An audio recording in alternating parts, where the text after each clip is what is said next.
বাংলাদেশেই ফ্রিজ বানায় এই কথাটি বলা মাত্র মাথায় আসে ও চায়না থেকে পার্টস এনে দেশে জোড়া লাগায়। দেশে কি আবার প্রিমিয়াম ফ্রিজ বানানোর ফ্যাক্টরি আছে নাকি? ওয়ালটন তার প্রিমিয়াম নন ফ্রস্ট রেফ্রিজারেটর নিয়ে এমন সমস্যারই মুখোমুখি হচ্ছিল। অথচ চায়না থেকে পার্টস এনে জোড়া লাগানো নয়, ওয়ালটন তাদের ফ্যাক্টরিতেই র ম্যাটেরিয়াল থেকে শুরু করে সম্পূর্ণ ফ্রিজ তৈরি করে। তবে বললেই কি আর সবাই বিশ্বাস করবে? আমি বিশ্বাস করি না।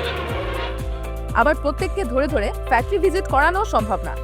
ওভিসি বা টিভিসি বানাবেন তো ভাববে যে ভিএফএক্স এর কাজ। ওয়ালটন থেকে স্ট্র্যাটেজি হিসেবে নেওয়া হয় ইনফ্লুয়েন্সার ক্যাম্পেইন। সিলেক্ট করা হয় এমন সব ইনফ্লুয়েন্সারদের যারা মূলত বিজনেস ফ্যাক্টস ফিগার নিয়ে কাজ করে, যেমন এনায়েত চৌধুরী, নাফিস সেলিম, লাবিদ রাহাত, অ্যান্ড্রয়েড টোটো কোম্পানির তুষার। তারা ঘরে বসে ভিডিও বানানোর পরিবর্তে ওয়ালটনের ফ্যাক্টরি ভিজিট করেন এবং তাদের নিজস্ব কন্টেন্টের ধরন বজায় রেখে কাজ করেন। ফ্যাক্টরির প্রায় প্রতিটি জায়গা ঘুরে দেখানো হয় এবং চমৎকার কিছু ফ্যাক্টস ও ফিগার তুলে ধরা হয়। ওয়ালটন যে র ম্যাটেরিয়াল থেকে শুরু করে সব প্রোডাক্ট তৈরি করে সেই লাইভ ডেমোও দেখানো হয়।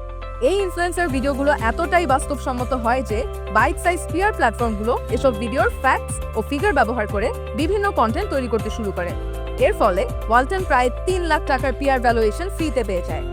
এ থেকেই বোঝা যায় ক্যাম্পেইনের অর্গানিক রিচ কতটা সফল ছিল। প্রতিটি কন্টেন্টের কমেন্ট সেকশন দেখলে বোঝা যায় অডিয়েন্সের বড় অংশ ওয়ালটনের ফ্যাক্টরি ও ফ্যাক্টস ফিগার দেখে সত্যিই অবাক হয়েছে।